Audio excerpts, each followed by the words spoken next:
আল্লাহ বলেন ইন্না আকরামাকুম ইনদাল্লাহি আতকাকুম, নিশ্চয়ই তোমাদের মধ্যে সবচেয়ে সম্মানী সবচেয়ে মর্যাদাবান আল্লাহর কাছে ওই ব্যক্তি যে ব্যক্তির ভিতরে তাকওয়ার ধন বেশি লুকায় রয়েছে। যেরকম সুবহানাল্লাহ। এই আয়াতে কারিমা নাযিল হয়েছে হযরত বেলাল হাবশী রাদিয়াল্লাহু তাআলা আনহু সম্পর্কে। ও দোস্ত, ফতে মক্কার দিন আল্লাহর হাবিব সাল্লাল্লাহু আলাইহি সাল্লাম প্রায় ও দোস্ত মদিনা থেকে নিয়ে আসছেন 10,000 সাহাবায়ে কেরাম। ওই দিন নতুন মুসলমান হচ্ছে 4,000, 10,000 আর 4,000 মিলে 14,000 সাহাবায়ে কেরাম নিয়াম বাইতুল্লাহর সামনে আল্লাহ নবী বসলেন। বসার পরে বললেন, সাহাবায়ে কেরাম, আল্লাহ রাব্বুল আলামিন বিনা রক্তপাতে মক্কার বিজয় দান করেছেন। আজকে আমরা মূর্তি ভেঙে চুরমার করে দিব, আল্লাহর ঘরের কিনারে কোনো মূর্তি থাকতে দিব না। আল্লাহু আকবার। আল্লাহ নবী সাল্লাল্লাহু আলাইহি সাল্লাম মক্কা থেকে নিয়ে আসছেন 10,000 সাহাবী, আইনে আল্লাহর ঘরের চার কিনারে তোয়াফ শুরু করছেন। এরপরে কাফেররা যে যেদিক পারে পলাইতে বাধ্য হইছে। একটা কাফের মক্কার মধ্যে নাই, সব পলাইছে। আল্লাহর হাবিব সাল্লাল্লাহু আলাইহি সাল্লামের দুই চাচা, একজন আব্বাস আর একজন আবু সুফিয়ান, তারা মাথার মাথায় কাপড় দিয়ে তারাও পালাইতেছে। আল্লাহর নবী তাদেরকে ডেকে এনে বললেন, চাচা কই যান? বাজান যাই, মক্কার বাইরে যাই। কেন যান? আজকে তোমার হাত থেকে মক্কার নিয়ন্ত্রণ কেউ নিতে পারবে না। আজকে বিনা রক্তপাতে মক্কার নিয়ন্ত্রণ তোমার হাতে দিয়া আমরা বিদায় নিলাম। আল্লাহু আকবার। আল্লাহর হাবিব সাল্লাল্লাহু আলাইহি সাল্লাম বলেন, চাচা কত দূরের দেশের মানুষ এসে কালমা পড়ে মুসলমান হইল, কত দূর দূরান্তের মানুষ এসে কালমা পড়ল, আর আপনারা আমার বংশধর মক্কার মানুষ, আপনারা কোথায় যান? যান না চাচা। আল্লাহর হাবিব আবু সুফিয়ানকে ডান পাশে নিয়া, আব্বাসকে বাম পাশে নিয়ে বললেন, সাহাবায়ে কেরাম মনে কিছু নিও না, আমি আমার দুই চাচাকে মাফ করে দিলাম। সুবহানাল্লাহ। আমার দুই চাচা লাগে। আবু বকর তোমার পাশে আমার চাচা আব্বাস থাকবে, উমর তোমার পাশে আমার চাচা আবু সুফিয়ান থাকবে। আমি ওনাদেরকে ক্ষমা করে দিয়েছি। ওনারা যে ঘরে বসবাস করতেন, ওনাদের ঘরে যদি কোনো অপরাধী আশ্রয় নেয়, ওনাদের সম্মানে অপরাধীদেরকে আমি সাধারণ ক্ষমা ঘোষণা করে দিলাম। সুবহানাল্লাহ। আল্লাহর হাবিব আব্বাস আবু সুফিয়ানকে ক্ষমা করে দিলেন। আব্বাস আবু সুফিয়ান বলে, ইয়া রাসূলুল্লাহ, ক্ষমা যে করলেন, আমরা আপনি করছেন, আপনার সাহাবীরা করছেন, করছে আপনি করছেন, আপনার সাহাবীরা করছেন, আল্লাহ ক্ষমা করছেনই। আল্লাহ নবী ডাক দেখো, চাচা কালমাটা করো। কালমাটা মুখ দিয়ে উচ্চারণ করতে দেরি হবে, জীবনের পিছনের গুনাহ মাফ করতে দেরি হবে না। قال رسول الله صلى الله عليه وسلم إن الإسلام ينهدم ما كان قبله। আল্লাহর হাবিব বলেন, ইসলাম পূর্বের জীবনের সমস্ত অপরাধকে নিস্মার করে দেয়, ধ্বংস করে দেয়। সুতরাং কালমা পড়ো চাচা। সাথে সাথে আব্বাস আবু সুফিয়ান কালমা পড়ে মুসলমান হয়ে যায়। আব্বাস আর আবু সুফিয়ান মুসলমান হয়ে যায়। 10,000 সাহাবী নবীজি মদিনা থেকে সঙ্গে নিয়ে এসেছিলেন। ও দোস্ত, এর সাথে আরো দুইজন যোগ হইছে। কয়জন? এখন হইছে 10,200। 10,000 কয়শ? দুইজন। 10,002 জন হইছে। আল্লাহর নবী সাল্লাল্লাহু আলাইহি সাল্লাম বাইতুল্লাহর সামনে মাকাম ইব্রাহিমের সামনে দাঁড়ায় বলেন, ওরে মক্কার মুনাফিকেরা, ওরে মক্কার কাফেররা, শুনো, আমি মুহাম্মাদের হাতে বিনা রক্তপাতে আল্লাহ মক্কার নিয়ন্ত্রণ আমার হাতে দিয়েছেন। তোমরা পলাইছো কেন? যে যেদিকে আসে জলদি আসো, আমি তোমাদেরকে ক্ষমা করে দিলাম। এখন থেকে যোহরের আযান পর্যন্ত সময় দিলাম, এর ভিতরে যারা কালমা পড়বে সাধারণ ক্ষমা ঘোষণা করে দিলাম। আল্লাহু আকবার। এরপরে যোহরের আগে যদি কালমা না পড়ো, যোহরের পরে যদি কোনো কাফের বেঈমানকে হেরেমে মক্কার সীমানার ভিতরে পাওয়া যায়, কসু কাটা দেওয়া হবে, একটা কেউ ছাড় দেওয়া হবে না, কসুর মতো কাটা হবে। আল্লাহ নবী মাত্র 4 ঘন্টা সময় দিলেন। কয় ঘন্টা? 8টা বাজে সময় দিলেন 12টা পর্যন্ত। এই 4 ঘন্টা সময়ের ভিতরে মক্কার 4,000 কাফের কালমা পড়ে মুসলমান হয়ে যায়। কয় হাজার? 4000 কাফের কালমা পরে মুসলমান হয়ে যায়।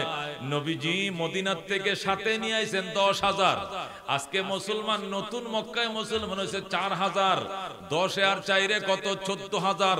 14,000 সাহাবায়ে কেরামকে নিয়ে মাতওয়াফের মধ্যে বসলেন। মাতওয়াফ মানে কি? যেখানে তোয়াফ করে আল্লাহর ঘরের সামনে, ওই তোয়াফের জায়গার মধ্যে নবীজি 14,000 সাহাবায়ে কেরাম নিয়ে বসলেন। বসার পরে জিজ্ঞেস করলেন সাহাবায়ে কেরাম যে আল্লাহর ঘরে ছায়ের কিনারে দেখা যায় 360টা মূর্তি, এগুলোর ব্যাপারে কি করতাম ক? আব্বাস কই ইয়া রাসূলুল্লাহ, যে সিদ্ধান্ত নেবেন একমত আমরা, অর্ডারটা দিবেন, বাইরে পাউডার বানায় ফেলাইব। আল্লাহু আকবার।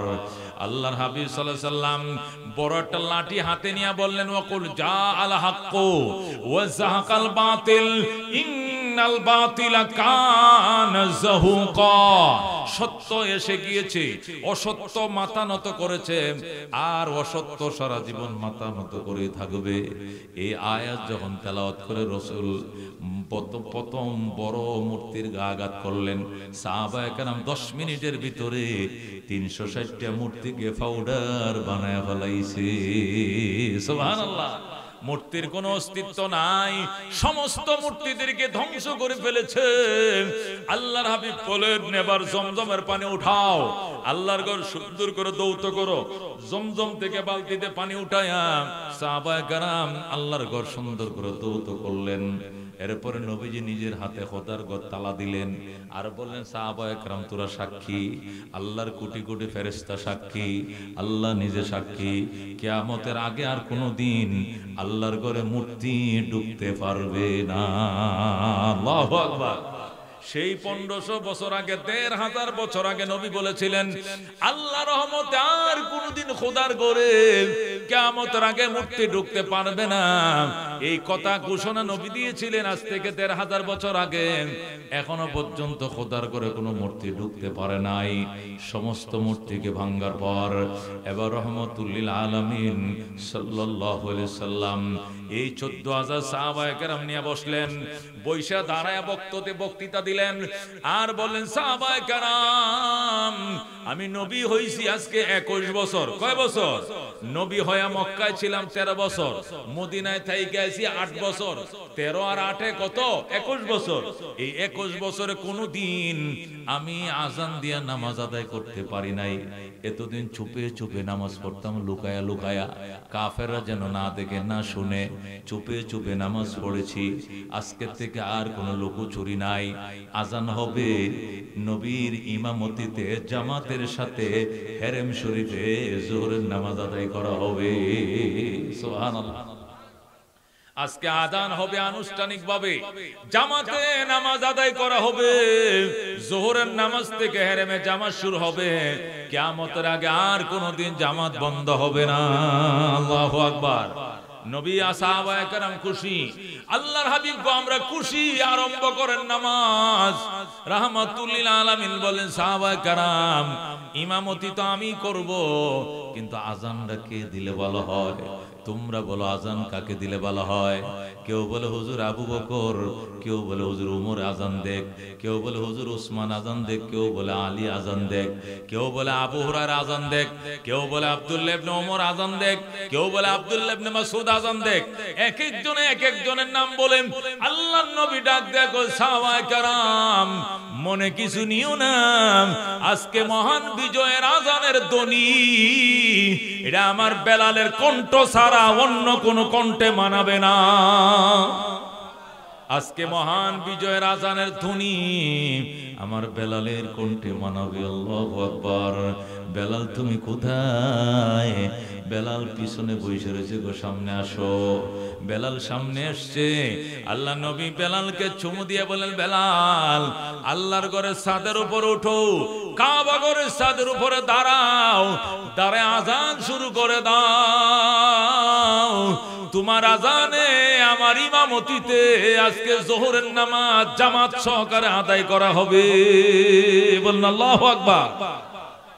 হযরতে বেলাল রাদিয়াল্লাহু তাআলা আনহু ওই বাইতুল্লাহর ছাদের উপর উঠলেন। তোরা বলেন আল্লাহু আকবার। হযরতে বেলাল বাইতুল্লাহ এই ছেলেরা কি রে তোমরা দৌড়াদৌড়ি করছো কেন? খবরদার মাহফিলের পরিবেশ নষ্ট করবেন না। রফিকুল ইসলাম মাদানী সাহেব আসছে, উনি এখানে আসবে কিনা, এখন আসবে কিনা? তা আপনারা তো চলে যান, পরে কি হবে? মাহফিলটা নষ্ট হবে। কথা কোন ঠিক কিনা? এই জন্য মাহফিল কি করা যাবে না, নষ্ট করা যাবে না। উনি আসবে, বাস আমি ছেড়ে দিব, উনি বয়ান করবে, আর পরে আখেরে মোনাজাত করবে, এরপরে আমরা যাব। ঠিক আছে ইনশাআল্লাহ? আমরা কেউ উঠা বসা করব না। আমার দিকে খেয়াল করেন।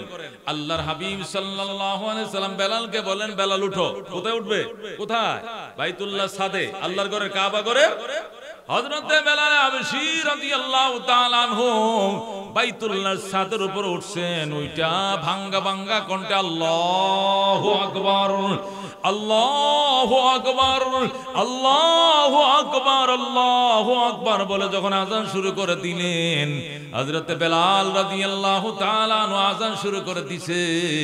হযরতে বেলালের আযানের তাসিরে হেরেমে মক্কার এরিয়ার ভিতরে যত কাফের বেদিনদের পাকা কাঁচা ঘর ছিল, সমস্ত ঘরগুলো ভেঙ্গে দুমড়ে মুচকে মাটির সাথে মিশে যায়। আল্লাহু আকবার। কাঁচা পাকা যত ঘর ছিল হেরেমের এই 9.5 কিলোমিটার এরিয়ার ভিতরে বেঈমানদের যত কাঁচা পাকা ঘর ছিল, হযরতে বেলালের আযানের তাসিরের কারণে সমস্ত ঘরগুলো ভেঙ্গে দুমড়ে মুচকে মাটির সাথে মিশে যায়। বলেন আল্লাহু আকবার। সমস্ত ঘরগুলো মাটির সাথে মিশে যায়। হযরতে বেলাল রাদিয়াল্লাহু তাআলা আনহু আযান দিয়ে এখনো মাটিতে নামে নাই, আযান এখনো শেষ হয় নাই। হযরত বেলালের আযান এখনো শেষ হয় নাই। ও দোস্ত, এই দিক দিয়ে ময়দানের মধ্যে কানাঘুষা শুরু হয়ে গেছে। বেলাল এই কালো কাক দিয়া নবী আযানের ব্যবস্থা করছে, আমাদের মান সম্মান ধ্বংস করে দিয়েছে। নবী বুঝি কালো কাক ছাড়া আযান দেওয়ার মতো কোনো মানুষ পাইল না। নাউজুবিল্লাহ। এই কালো কাউয়া দিয়ে কেন মুহাম্মদ আযান দিল? এই জন্য সমালোচনার ঝড় শুরু হয়ে গেছে। হযরতে বেলালকে যখন কালো কাক বলেন, কালো কাক দিয়ে আযানের ব্যবস্থা করছে, এই কথা যখন বলছেন, সাথে সাথে আমার আল্লাহ জিবরাইলকে দিয়া পাঠায় দিছে। জিবরাইল যা ময়দানের ভিতরে ঢোক, আমার বেলালকে নিয়ে কারা কারা সমালোচনা করেন এদের সংবাদ আমার কাছে নিয়ে আসো। আল্লাহু আকবার। হযরতে বেলাল রাদিয়াল্লাহু তাআলা আযান এখনো শেষ করে নাই। বেঈমানরা মন্তব্য শুরু করে দিয়েছে। জিবরাইল আলাইহিস সালাম আয়েশা এক একজনকে জিজ্ঞাসা করে, ভাই এই যে বেলালে আযান দেয় তোমরা কি মনে করো?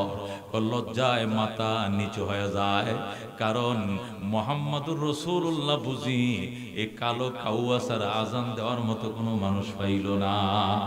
এটা ওনাদের জন্য বড় লজ্জা। এই ছেলেরা তোমরা এটা উড়াইতেছো, মাহফিলটা নষ্ট করতেছো। এই বাচ্চাগুলো তারান থেকে তারান, বদমাইশ পোলাপান কতগুলো। এই না হে ডোন উড়াইতে আসে। ডোন তোর বাপের মাথার উপরে উড়া গাজা, মাহফিলের মাথার উপরে ডোন উড়াইতে তোরে কইছে কেটা? শয়তান পোলাপান মাহফিল নষ্ট করার জন্য দেখছেন ডোন উড়াই দিছে। এলাকার দায়িত্বশীলরা ওদেরকে তারাই দেন থেকে। এরা আইছে মাহফিল নষ্ট করার জন্য, মাহফিল শুনতে আসে নাই। মাহফিলের উপরে ডোন উড়াইতে আসে। রাহমাতুল আলামিন সাল্লাল্লাহু আলাইহি ওয়াসাল্লামের উম্মত শুনো, হযরতে বেলাল রাদিয়াল্লাহু তাআলা আনহু যখন আযান দিছিলেন, আযান দেওয়ার টাইমে বেঈমানরা কয় হায় হায় সর্বনাশ, মান ইজ্জত সব ধ্বংস করে দিছে। আজকে মুহাম্মদ এই কালো কাউয়া দিয়ে আযানের ব্যবস্থা করছে। মুহাম্মদ বুঝে আযান দেওয়ার মতো কোনো লোক পাইল না। নানান ভাবে সমালোচনা যখন শুরু হয়ে যায়, সাথে সাথে আল্লাহ রাব্বুল আলামিন হযরত জিবরাইলকে এই সূরাতুল হুজুরাতের 12 নম্বর আয়াত দিয়ে পাঠায়। জিবরাইল রে আমার বন্ধুর কাছে যা, যায় আমার সালাম কো, আর আমার বেলালকে দিয়ে আযানের ব্যবস্থা করেছে আমার বন্ধু। বেলালের আযানের পক্ষে আমি আল্লাহর 100% সমর্থন রয়েছে। আল্লাহু আকবার। আমার বন্ধু বেলালে দিয়ে আযানের ব্যবস্থা করছে। আমিও চাইছিলাম আযানটা বেলালে দেখ, সুতরাং বেলালের আযানের পক্ষে আমার সমর্থন 100%। এই কথাটা আমার বন্ধুকে জানিয়ে দাও। আর এই আয়াতটা বেলালের জন্য পাঠাইছি, মক্কার মানুষকে শোনায় দাও। সাথে সাথে জিবরাইল এই সূরা হুজুরাতের 12 নম্বর আয়াত নিয়ে মক্কায় নবীজির সামনে হেরেমে হাজির হয়ে যায়। ইয়া রাসূলুল্লাহ, হাবিবাল্লাহ, আপনি যে বেলালকে দিয়ে আযানের ব্যবস্থা করছেন, কাফেররা সমালোচনা করছে। কাফেরদের সমালোচনার দাঁত ভাঙ্গা জবাব দিয়া আল্লাহ রাব্বুল আলামিন আমাকে পাঠাইছে। আল্লাহর হাবিব কয় তুমি কি সংবাদ নিয়ে এসেছো? আমি সূরা হুজরাতের 12 নম্বর আয়াত নিয়ে এসেছি। ওই আয়াতের ভিতরে আল্লাহু আকবার বেলালের সমালোচকদের দাঁত ভাঙা জবাব দেওয়া হয়েছে। রাসূল বলেন আয়াত তেলাওয়াত করে শোনাও। সাথে সাথে জিবরাইল তেলাওয়াত করে শোনায় কয় ইয়া আইয়ুহান নাস ইন্না খালাকনাকুম মিন যাকারিন ওয়া উনসা ওয়া জাআলনাকুম শুউবান ওয়া ক্বাবাইলা লিতাআরাফু ইন্না আকরামাকুম ইনদাল্লাহি আতকাকুম ইন্নাল্লাহা আলিমুন খাবীর। আল্লাহু আকবার বলেন। আল্লাহ বলেন ইয়া আইয়ুহান নাস, ওরে মক্কাবাসী, হে মানব সম্প্রদায়, ইন্না খালাকনাকুম মিন যাকারিন ওয়া উনসা, নিশ্চয় আমি তোমাদেরকে পুরুষ এবং নারী করে বানাইছি। ওয়া জাআলনাকুম শুউবান ওয়া ক্বাবাইলা লিতাআরাফু, এবং তোমাদেরকে বংশ এবং গোত্রে বিভক্ত করেছি পরিচয়ের জন্য। বাজান তুমি তালুকদার, আরেকজন শিকদার, আরেকজনে খান, আরেকজনে পাঠান, আরেকজনে চৌধুরী, আরেকজনে ব্যাপারী। এই যে বংশ, এই বংশ দিয়ে মানুষ আগে জান্নাতে যাবে না, এই বংশের কারণে মানুষ জাহান্নামে যাবে না, বংশের কারণে মানুষ জান্নাতে যায় না, গোত্রের দোহাই দিয়ে মানুষ পার হতে পারবে না। মানুষ পার হওয়ার একমাত্র উপায় হলো তাকওয়া। আল্লাহ বলেন ইন্না আকরামাকুম ইনদাল্লাহি আতকাকুম, নিশ্চয় তোমাদের মধ্যে সবচেয়ে সম্মানী ওই ব্যক্তি, যে ব্যক্তি আল্লাহর কাছে সবচেয়ে বেশি তাকওয়ার মালিক, ওই ব্যক্তি আল্লাহর কাছে সবচেয়ে বড় ইজ্জতের মালিক। কথা বল ঠিক কিনা? मिटा दो अपने हस्ती को अगर कुछ मुर्तबा चाहो कि दाना खाक में मिलकर गुले गुलजार होती है। ऐ खुदा तो मुझको मुझसे दूर कर ताकि देखो तुझको मुझ पे एक नजर। ऐ खुदा तो मुझको मुझसे दूर कर ताकि देखो तुझको मुझ पे एक नजर। मिटा दो अपने हस्ती को अगर कुछ मर तो बाचा हो के दाना खाक में मिलकर गुले गुलजार होती है। এই জন্য দোস্ত এই আয়াতে কারিমা আল্লাহ নাযিল করে বুঝাইছে, যারা ক্ষমতার অহংকার দেখাও, ক্ষমতা চিরস্থায়ী নয়। 15 বছরের ক্ষমতা 15 মিনিট টিকতে দেয় না। কথা ঠিক কিনা? ক্ষমতা চিরস্থায়ী নয়, পয়সা চিরস্থায়ী নয়, সুন্দর লাবণ্যময় চেহারা চিরস্থায়ী নয়, যৌবন চিরস্থায়ী নয়, জওয়ানি চিরস্থায়ী নয়, তাকওয়া চিরস্থায়ী দন। কথা কোন ঠিক কিনা? আজকে যৌবনের তাড়নায় রক্ত গরম যুবক মানুষ, এই জন্য তুমি হুশ করে কথা বলো না। বাবার বয়সকেও তুমি তিরস্কার করো, অপমান অপদস্থ করো, উলামায়ে কেরামকে গণো না, উলামায়ে কেরামকে সালাম দাও না, কালাম দাও না, আলেম ওলামারে পাত্তা দাও না, এদেরকেও নানান ভাবে গালাগালি করো, মুরব্বীদেরকে ইজ্জত করো না, সালাম করো না, সম্মানিত মানুষকে সম্মান দাও না, ইজ্জতওয়ালাকে ইজ্জত দাও না, অহংকার দিয়া কথা বলো, অহংকারের সাথে কথা বলো। ও দোস্ত, এলাকার মুরব্বীরা তোমার উপরে বিরক্ত, দক্ষিণ বাড়ি তোমার উপরে অসন্তুষ্ট, উত্তরের বাড়ি অসন্তুষ্ট, উলামায়ে কেরামের বিরুদ্ধে শুধু কুচ্ছায় রটাও, অথচ নামাজটাও তুমি পড়ো না, দাড়িটাও তোমার নাই, মেসওয়াক নাই, পয়গম্বরের কোনো সুন্নত নাই, আল্লাহর গোলাম হওয়ার দাবি করার কোনো সুযোগ তোমার নাই। তুমি তোমার এই নাপাক মুখে পাক নবীর ওয়ারিস উলামায়ে কেরামকে সমালোচনা করো। এ হাজার হাজার উলামায়ে কেরামকে তোমরা জেল খাটাইছো, হাজার হাজার উলামায়ে কেরাম নামে মিথ্যা মামলা দিয়েছ। মনে রাখো এমন দিন আসবে যেদিন বলবা, ওই ঈদের দিন একজন স্ট্যাটাস দিছে। কি স্ট্যাটাস দিছে? হায় হায়, নেতা না হয়ে এমপি না হয়ে যদি গ্রামে আলস হয়ে খাইতাম, তাও তো বউ বাচ্চা লয় ঈদ করতে পারতাম। আজকে নেতা হয়ে কি কলঙ্ক কামাইলাম, জীবনেই প্রথম বউ বাচ্চা থয়ে আলাদা ঈদ করলাম। আল্লাহু আকবার।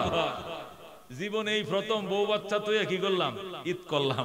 এরকম নেতা না বানায় যদি খোদা আলবাওয়া খাওয়াইতা গ্রামে তবু বলা আসলাম, বউ বাচ্চা ঈদ করতাম। বুঝছেন, এই হলো নেতৃত্বের স্বাদ, এই হলো নেতৃত্বের মজা। এই জন্য দোস্ত আল্লাহ ডাক দিয়ে কয়া আইয়ুহান নাস, ওরে মানব জাতি, ইন্না খালাকনাকুম মিন যাকারি ওয়া উনসা, তোদেরকে বানাইছি পুরুষ এবং নারী করে আমি আল্লাহ। ওয়া জাআলনাকুম শুউবান ওয়া কাবাইল, তোদেরকে বিভিন্ন গোত্র এবং বংশে বিভক্ত করেছি। লিতাআরাফু, শুধু দুনিয়ার পরিচয় মাত্র, অন্য কিছুর জন্য নয়। ইন্না আকরামাকুম ইনদাল্লাহি আতকাকুম, তোমাদের মধ্যে ওই মানুষ আমি আল্লাহর কাছে সবচেয়ে সম্মানী যে মানুষের ভিতরে তাকওয়ার দন বেশি। কথা ঠিক কি না? হযরত বেলাল রাদিয়াল্লাহু তাআলা আনহু কুরাইশ বংশের ছিলেন না, উনি আরবের ছিলেন না, উনি মক্কার ছিলেন না, মদিনার ছিলেন না, উনি আরবের ছিলেন না, ওনার বাড়ি ছিল নাইজেরিয়া নিগ্রো, সে হাবশা আবিসিনিয়ায়, ওই আফ্রিকার, আল্লাহু আকবার, নাইজেরিয়ার আফ্রিকার নিগ্রো কালো গোলাম, নাকটা ছিল বুসা, শরীরটা ছিল কষা আর কসকসে চামড়া, কোনো মায়া নাই, স্মৃতি নাই চেহারার ভিতরে। দুস্তরে ফাটা ফাটা চামড়াগুলো, দেখতেও কোনো মায়া নাই, ধরতেও কোনো স্বাদ নাই। ওরে দোস্ত, আরবি ভাষাও সুন্দর করে বলতে পারতেন না। ওই নিগ্রো হাবশি বংশধর হযরত বেলাল রাদিয়াল্লাহু তাআলা আনহু, কিন্তু আল্লাহর কাছে তার কি মর্যাদা। ওরে দোস্ত, বেলাল এখন আজান দেয়া মাটিতে নামে নাই, বেলালের জন্য আসমান থেকে আয়াত মাটিতে নেমে গেছে। বেলাল মাত্র দুতলা উপরে, দুতলার থেকে মাটিতে নামে না এখন আজান দিয়া, অথচ সে আরশে আজিম থেকে তার জন্য প্রশংসার আয়াত নাজিল হয়ে গেছে জমিনে, তার বন্ধুর কাছে। আল্লাহু আকবার। সুতরাং দোস্ত, এর দ্বারা কি বুঝলাম? হাসরের ময়দানে বংশ মর্যাদা দিয়া চলবে না, হাসরের ময়দান ক্ষমতার লড়াই দিয়া পার হওয়া যাবে না, হাসরের ময়দানে সুন্দর চেহারা দোহাই দিয়ে পার হওয়া যাবে না, হাসরের ময়দানে লাঠির দোহাই দিয়ে পার হওয়া যাবে না, হাসরের ময়দানে কর্মী দোহাই দিয়ে পার হওয়া যাবে না। ময়দানে মাশর পার হতে হবে তাকওয়ার দম দিয়ে। কথা কোন ঠিক কিনা? হযরতে বেলালের ভিতরে কি ছিল? হযরতে বেলাল রাদিয়াল্লাহু তাআলা আনহু যখন কালমা পড়ে মুসলমান হয়ে যায়, ও দুস্থ বেলাল মুসলমান হওয়ার পর সে আফ্রিকা থেকে বেলালের আত্মীয় স্বজন আইছে, বেলালের মা বাবা ভাই বন্ধু সবাই আইছে আল্লাহর নবীর কাছে। আইসে কয়, ইয়া রাসূলুল্লাহ, হে মুহাম্মদ ইবনে আব্দুল্লাহ, আমাদের বেলালকে আমাকে দিয়ে দাও। আমার বেলাল তোমার কাছে আইছে, মুসলমান হইছে, আমরা আমাদের বেলালকে নিতে আইছি, আমগো দেশে লয়ে যাবো। নবী কল, লয়ে যাও বেলাল, যা, তোর আম্মা আইছে, তুই যা। বেলাল, তোমার আব্বা আইছে, বেলাল তোমার আম্মা আসছে, তোমার আব্বা আসছে, চলে যাও। বেলাল ইমানের উপরে থাইকো, ইসলামের উপরে থাইকো, নবীর সঙ্গে হাসরের ময়দানে দেখা হবে। আল্লাহু আকবার। বেলাল ডাক দেয়া কই, ইয়া রাসূলুল্লাহ, হাবিবাল্লাহ, মা বাবারে না দেখে থাকতে পারবো, ভাই বন্ধুকে না দেখে থাকতে পারবো, কিন্তু রহমতুল লিল আলামিনকে না দেখলে আমি বাঁচবো না। আল্লাহু আকবার।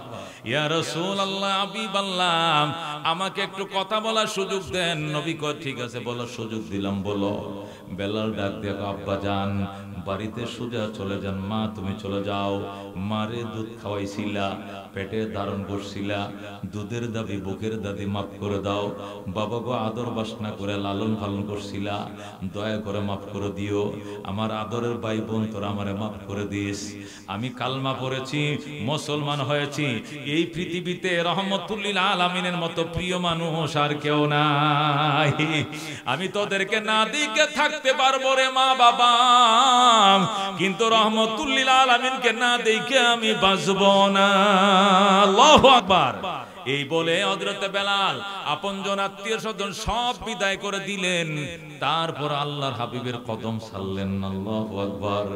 নবী বলেন, আমি মেরাজে গেলাম, মেরাজে যায় দেখছি সুন্দর একটা বিল্ডিং, এত সুন্দর বিল্ডিং, ইউরা যুহুরুহা মিন বুতুনিহা ওয়া বুতুনুহা মিন যুহুরিহা, এত সুন্দর গ্লাস দিয়ে খোদা বিল্ডিং বানাইছে, ভিতর থেকে বাহির দেখা যায়, বাহির থেকে ভিতর দেখা যায়। আল্লাহু আকবার। সাহাবায়ে কেরাম বলেন, ইয়া রাসূলুল্লাহ, এই বিল্ডিং এর মধ্যে কে থাকবে? রহমতুল্লিল আলামিন কয়, এই বিল্ডিং এর মধ্যে কে থাকবে জানুনি? লিমান আলানাল কালাম ওয়া আতামাত তাআম ওয়া সাল্লা বিল্লাইলি ওয়ান নাস নিয়াম তাদখুলুল জান্নাতা বিসালাম। আল্লাহু আকবার। যারা নম্র ভাষায় কথা বলবা, দেখা মাত্র মুসলমানকে সালাম দিবা আর রবের গোলামি করবা। আল্লাহ শেষ রাত্রে মানুষ যখন ঘুমায়, ওই সময় আল্লাহর দরবারে কানবা। তুমি যত ছোট বংশের হও না কেন, আল্লাহ তোমার জন্য বিল্ডিং দিছেন। নবী বলেন, আমি জানা মেরাজে যাইয়া এই সুন্দর বিল্ডিং আমি নিজের চোখে দেখলাম। বিল্ডিং এর সামনে দাঁড়ায় রইছি আর মনে মনে বলতেছি, হায় আল্লাহ জানি কার জন্য এই বিল্ডিংটা বানাইছে। নবী বলেন, আমি বিল্ডিং এর দিকে তাকায় আফসোস করতেছিলাম, আমার কোন উম্মতের জন্য বুঝি খোদা এই সুন্দর প্রাসাদ বানাইছেন। একটু পরে দিকে ওই বিল্ডিং থেকে চট্টর চট্টর করে চামড়া স্যান্ডেল পরে একটা লোক বের হয়ে যায়, 14 তারিখে চাঁদের মতো সুন্দর। নবী বলেন, ফেরেশতারা জিজ্ঞাসা করলাম, ফেরেশতা এত সুন্দর চেহারা এই লোকটাকে? ফেরেশতারা কয়, নবী গো আপনি কি চিনেন না? উনি আপনার কলিজার টুকরা বেলালে হাবশী। আল্লাহু আকবার। উনি আপনার বেলাল রাসূল, আপনি কি উনাকে চিনেন না? উনি আপনার কলিজার টুকরা বেলাল। সব ছেড়ে দিয়েছিল কিন্তু নবীকে ছাড়ে নাই। উনি আপনার মসজিদের নিয়মিত মুয়াজ্জিন হযরত বেলাল। আল্লাহু আকবার। আল্লাহ নবী মেরাজ করে আইসা মক্কা নগরে বেলালকে ডাইকা বলছে, বেলাল আয় আয়, বেলাল আয়। সার্থক হয়েছে জীবনে কষ্ট সাধন, সার্থক হয়েছে তোকে কাফেররা নির্যাতন করেছে, কাফেররা তোরে প্রহার করেছে, মারধর করেছে, তুই সহ্য করেছস। সার্থক হয়েছে বেলাল, আমি তোর তোরে এবং তোর জান্নাতটারে দেখে আইছি। সুবহানাল্লাহ। হযরত বেলাল হাবশী রাদিয়াল্লাহু তাআলা আনহুকে গলার মধ্যে রশি লাগায় কুকুরের মতো মরুভূমির মধ্যে টানছে আর মারছে। এরপরও বেলাল বলছে, আহাদ আহাদ আহাদ, আমার আল্লাহ এক, আমার আল্লাহ এক। ও দোস্ত, মারতে মারতে জল্লাদ অসুস্থ হয়ে গেছে। এরপরে বেলাল ডাক দেখো, আরো মারো, আরো জোরে মারো, যত জোরে মারো এতই মায়া লাগে। আল্লাহু আকবার। হযরত বেলাল রাদিয়াল্লাহু তাআলা আনহুর জিহ্বার মাঝে ফেরাক লাগাই দিছে। কেন? আহাদ বলে জিহ্বায় ফেরাক লাগায়া মাটির মাঝে খুব পেতইছে যেন জিহ্বাটা লাগতে না পারে। বেলাল রাদিয়াল্লাহু তাআলা আনহু কলবের জিহ্বা মওলার প্রেমে লড়তেছে। ডাক দিয়ে কয়, আপনারা কারা গো? নবীকে আমার সালাম কইরা, নবীকে বইলে আমার জন্য দোয়া করতো, আমি বড় কষ্টে আছি গো। কে যেন যায় নবীরে বইলা ফেলাইছি, ইয়া রাসূলুল্লাহ আপনার বেলালের জিহ্বার মধ্যে ফেরাক দিয়ে মাটিতে কুইপে রাখছে গো। রাসূল গো, রাসূল গো কয়ে কাঁদতেছে। আল্লাহর নবী দৌড়াদৌড়ি শুরু করলেন। আমার আবু বকর কোথায়? আবু বকর কয়, ইয়া রাসূলুল্লাহ আমি হাজির। কো বাবা, ইসলামের জন্য অনেক কুরবান দিয়েছো, তুমি বেলালকে ক্রয় করে আমার কাছে আনো, আজাদ করে দাও, আমার বেলালকে তুমি আজাদ করো। আবু বকর বলে, ইয়া রাসূলুল্লাহ চোখের পানিগুলো মোছেন, খোদার কসম আমার গায়ের চামড়া বিক্রি করে হলো বেলালকে আজাদ করব। হযরতে আবু বকর রাদিয়াল্লাহু তাআলা আনহু দৌড়ায় গেলেন, যায় বললেন, বেলালকে এক পাল্লায় উঠা আর টাকার বস্তা আরেক পাল্লায় উঠা, বেলালের শরীরের ওজন বরাবর টাকা দিয়ে আমি তারে কিনবো। তারপরে এ উমাইয়া ইহুদির বাচ্চা, আমি আবু বকর নবীর কলিজার টুকরা বেলালকে আজাদ করে দিব। সুবহানাল্লাহ। হযরতে বেলাল রাদিয়াল্লাহু তাআলা আনহুকে চড়া মূল্যে কিনলেন হযরতে আবু বকর। কিনে আল্লাহ নবীর দরবারে নিয়ে গেলেন, রওনা করছেন বেলালকে নিয়ে যায়। বেলাল রে জিহ্বাটা, জিহ্বার থেকে ফেরাকটা খোল। বেলাল খুলতে দেয় না, আবু বকর জোর করে টান দেয়, বেলাল টান দিতে দেয় না।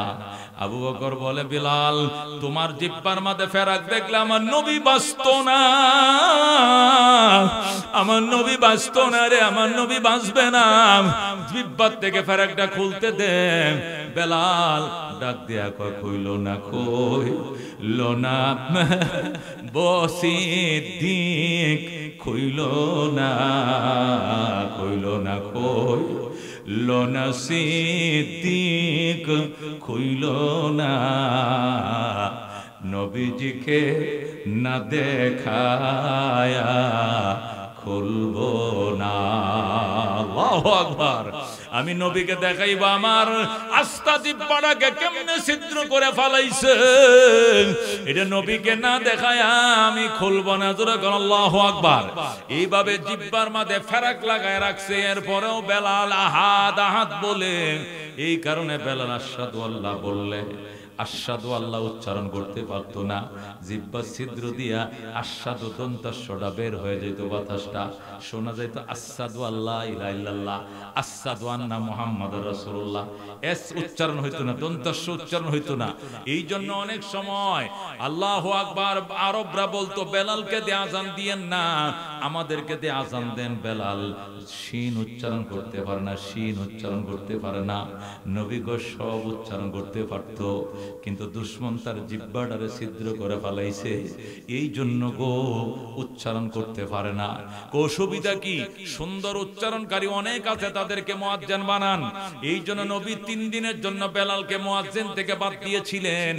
3 দিনের মাথায় জিবরাইল আসমান থেকে এসে কয় রাসূলুল্লাহ 3 দিন পর্যন্ত আজান হয় না, তার কারণ কি? রাসূলকে আজান তো হয়, আমার সামনে আজান দেয়, একামত দেয়, আমি নামাজ পড়াই, কে বলছে আজান হয় না? জিবরাইল কয় ইয়া রাসূলুল্লাহ আজান জমিনে হয়তো বা হয়, কিন্তু আজানের ধ্বনি আসমানে ওঠে না। খোদার কসম গো নবীজি, বেলালকে যদি আবার পুনর্নিয়োগ না দেন, বেলালকে যদি আবার নিয়োগ না দেন, তাহলে এই যে রাত এটা আর দিন হবে না। জোরে বলেন আল্লাহু আকবার। এই বেলালের সাথে কারা কারা জান্নাতে যাইতে চাও? হাত বাড়াও। লিল্লাহি তাকবীর। নবী বলতেন আমার বেলালের সাথে কারা কারা জান্নাতে যাবি রে? আমি আমার বেলালের জান্নাতটা বেলালও দেখাইছি, বেলালের জান্নাতটাও দেখাইছি। জোরে বলেন আল্লাহু আকবার।